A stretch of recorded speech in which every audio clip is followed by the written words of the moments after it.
My name is Alyssa, and I am 27. The worst pain that night wasn't the fresh stitches pulling across my abdomen. It was the clinical click of the front door shutting behind me, the sound of a sanctuary turning into a cage. I had just been discharged from surgery, smelling of antiseptic and exhaustion, only to be met by my sister's voice. Brittany didn't offer a chair. She offered a pen, demanding a signature on a structural audit. In that moment, would you have focused on the physical pain or the sudden realization that your home was no longer a sanctuary? My abdomen burned with every shallow breath I took. I didn't reach for a chair because showing weakness in this house was like bleeding in front of a predator.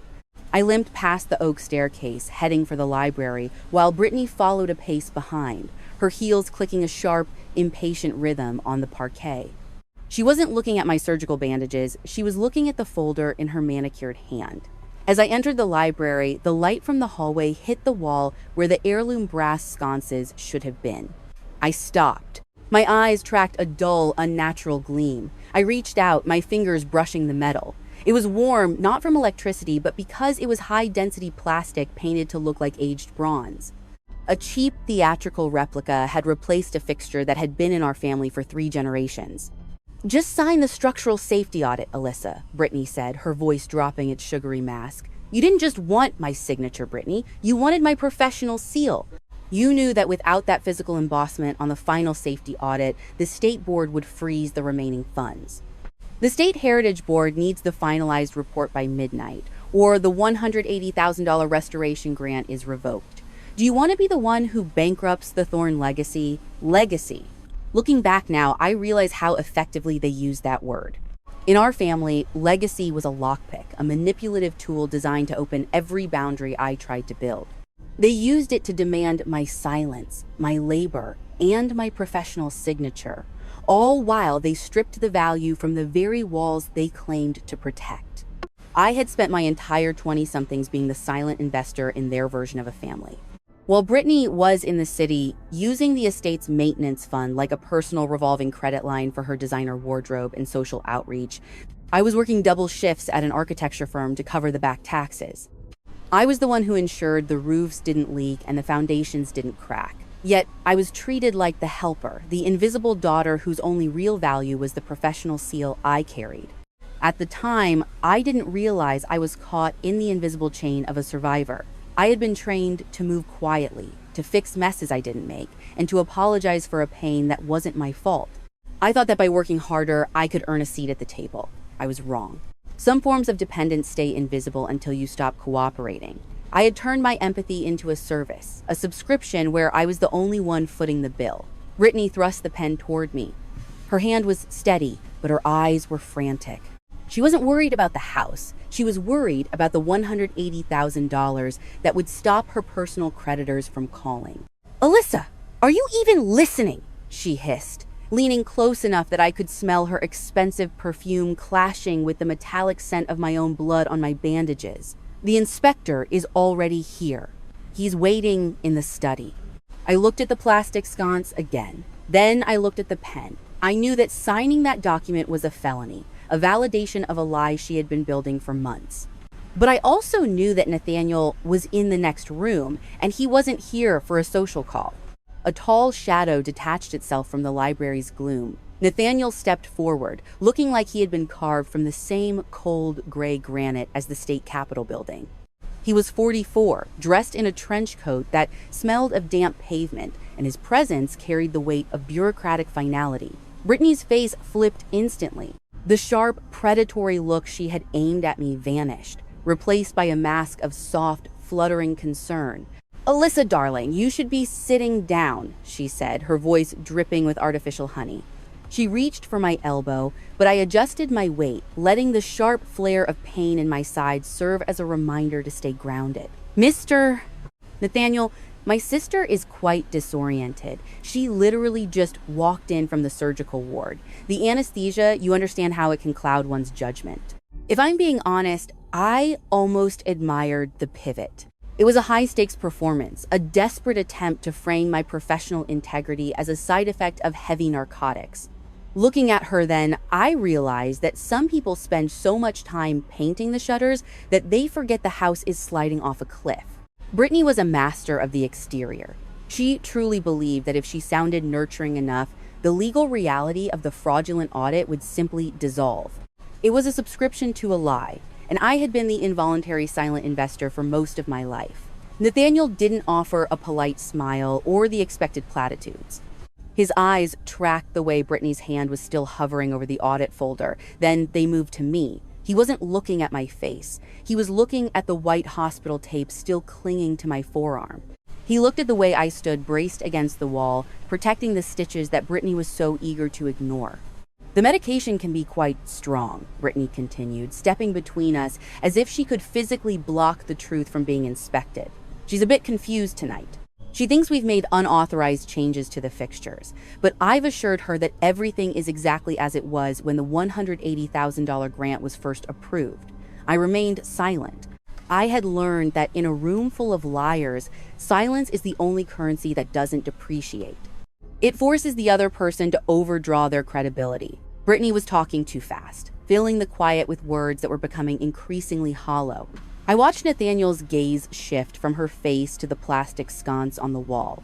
He reached out, his thumb catching the edge of the faux bronze finish where the paint had begun to flake, revealing the cheap white polymer beneath. "I'm not here for a social visit, Miss Thorne. I am here under an emergency inspection warrant issued by the State Historical Board following a formal whistleblower report regarding the misappropriation of public funds at this address. I received a specific correspondence indicating that the architect of record you, Alyssa, has been physically unable to perform site visits due to surgery, yet digital safety reports were still being filed in your name over the last 2 months."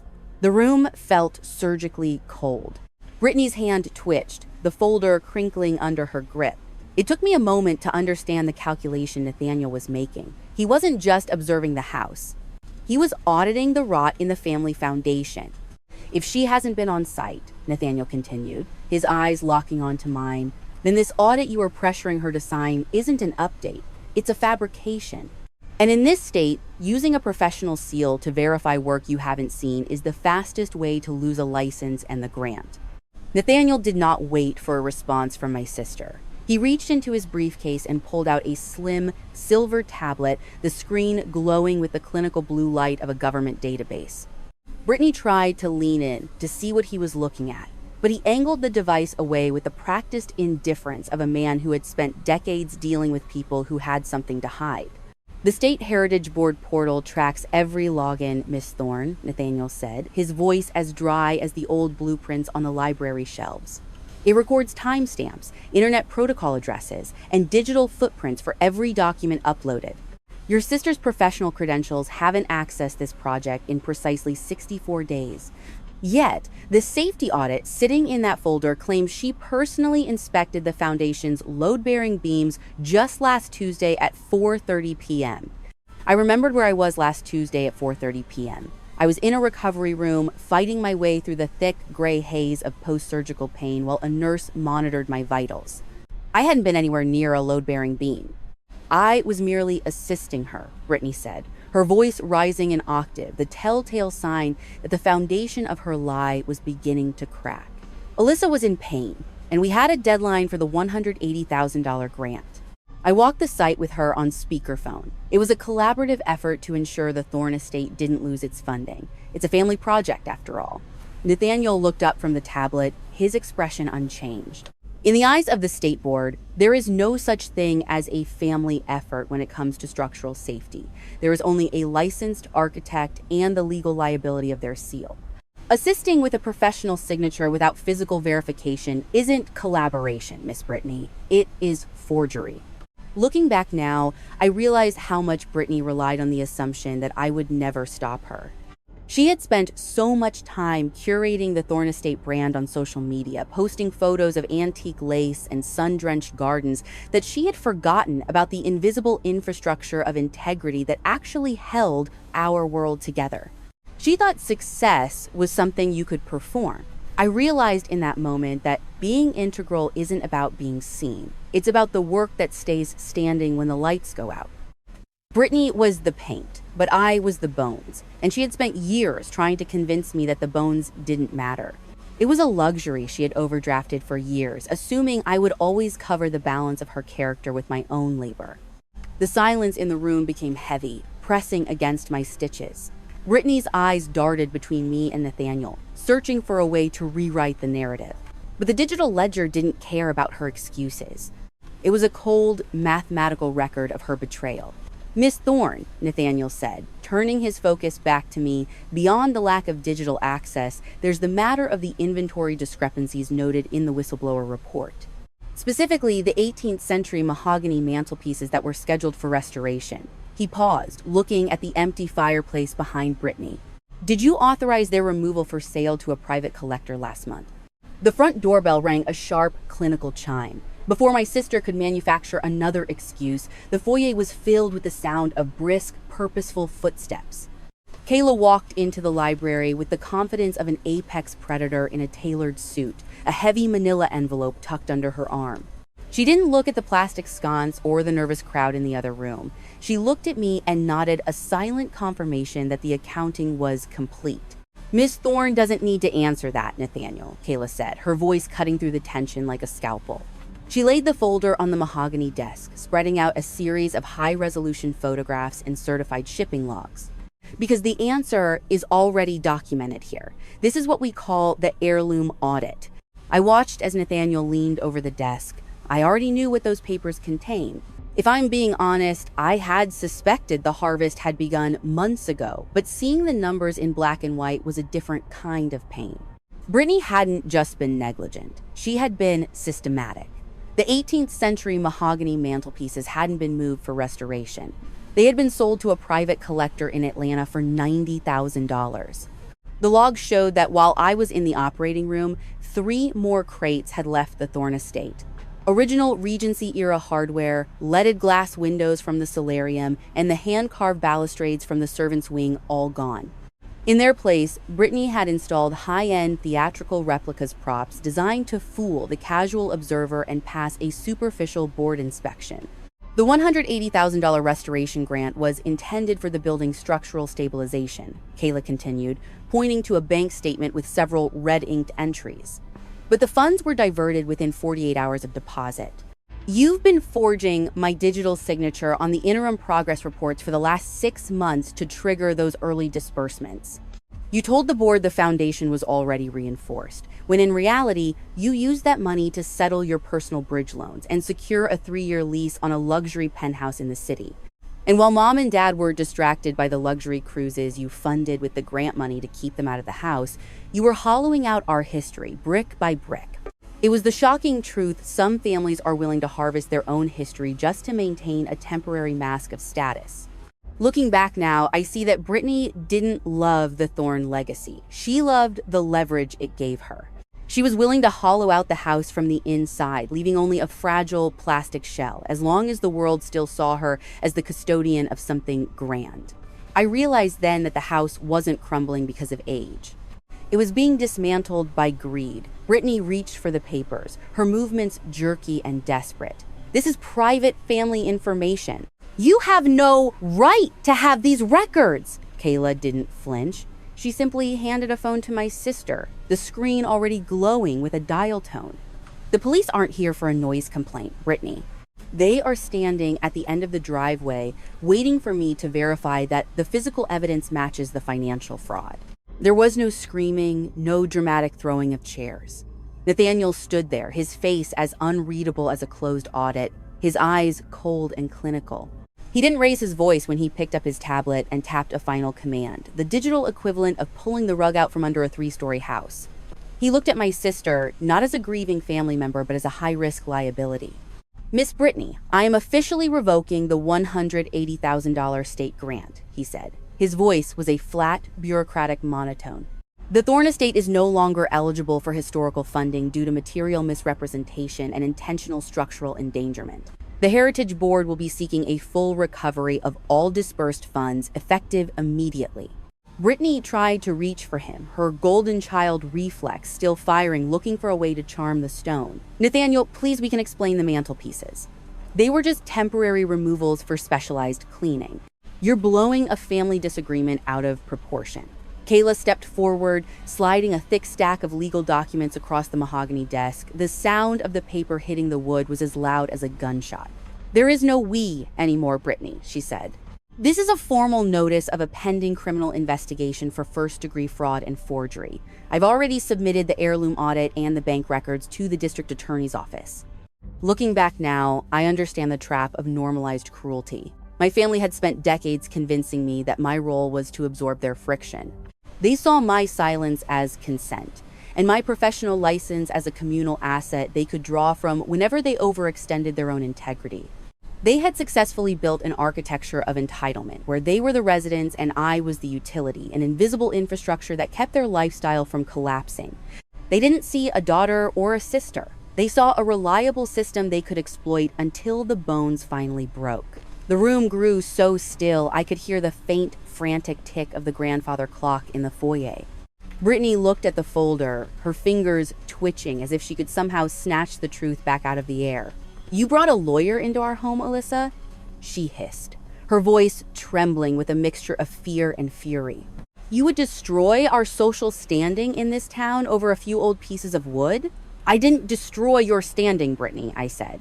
I let my head rest against the tall back of the chair, my voice sounding more honest than it had in years. "I just performed an audit on the foundation you built. It turns out you've been selling the supports to pay for the paint."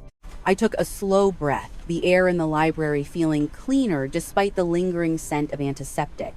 I realized then that family is often the word people use when they want forgiveness without the burden of accountability. Brittany had counted on that word acting like a lockpick to my boundaries. But that night, the lock had been changed. "You told me I was just the helper," I continued. "You forgot that the helper is the only one who knows exactly where the rot started. When the silver heirlooms first started vanishing 6 months ago, I didn't just ignore it. I'm an auditor. When the math stops adding up, I look for the leak. That's why I installed the hidden system back then, to document the slow dismantling of my own life." I pointed to the small, dark lens of a high-resolution security camera tucked into the crown molding above the library door, one of 3 I had quietly installed months ago under the guise of site security. I didn't need to be on site last Tuesday to know who moved those mantelpieces. "I have every second of your harvest recorded on a secured cloud server. You aren't just losing the house, Brittany, you're losing the mask." The house sold exactly 4 months later. The transition didn't happen on a courthouse step. It occurred in a clinical boardroom downtown. The Thorne estate was acquired by a historical preservation trust for $2,800,000. Brittany's legal defense had already consumed her portion of the remaining equity, and my parents were forced to use theirs to pay back the State Heritage Board. The house I had spent my entire adult life stabilizing was finally going to be restored by people who actually valued the bones of a structure more than the prestige of the address. I moved into a small, sunlit studio on the edge of the city. It had white walls, high ceilings, and a single desk lamp that was actually made of solid brass. Looking back now, I realize that some things don't break all at once. They dissolve over years of small, quiet betrayals. My parents stopped calling after the first grand jury hearing. To them, the crime wasn't the $90,000 in stolen mantelpieces or the $180,000 in defrauded grants. The crime was my refusal to cover the balance of the family's reputation with my own silence. If I'm being honest, the silence from my family was the most expensive thing I ever bought, and it was worth every penny. I had spent years being the silent investor in their version of family, a subscription where I was the only one footing the bill for their comfort. Now, that account was closed. It took me years to understand that being useful to a predator doesn't make you a hero, it just makes you a reliable target. I had finally stopped performing the role of the invisible daughter and started standing behind the authority of my own professional seal. Family is a status earned through integrity and mutual respect, not a birthright inherited through a shared bloodline. I had spent my 20-somethings thinking that being the helper was a moral obligation. I was wrong. It was a liability I had allowed them to leverage against my own future. My new firm, Alyssa Thorne Restoration and Design, was officially registered 3 weeks after I moved into the studio. The name Thorne no longer represented a crumbling estate. It meant a standard of forensic integrity that could not be manipulated or sold. I sat at my new desk, the morning light hitting the blueprints of my first independent contract. My surgical scar had finally begun to fade into a thin, silver line across my abdomen. Recovery, I realized, isn't just about the physical stitches closing. It is about making sure you never return to the environment that caused the wound in the first place. My phone buzzed with a notification from Kayla, a final confirmation that Brittany's professional standing had been permanently stripped by the state board. This wasn't a dramatic collapse. It was the moment everything finally balanced out. I sit in my new studio now, surrounded by the smell of fresh ink and the quiet of a life that is entirely mine. My scar is a map, showing me exactly where I stopped romanticizing the people who kept wounding me. I am finally building something that won't crack under the pressure of a lie. Have you ever had to choose between your professional integrity and your family's expectations? I'd like to hear your perspective.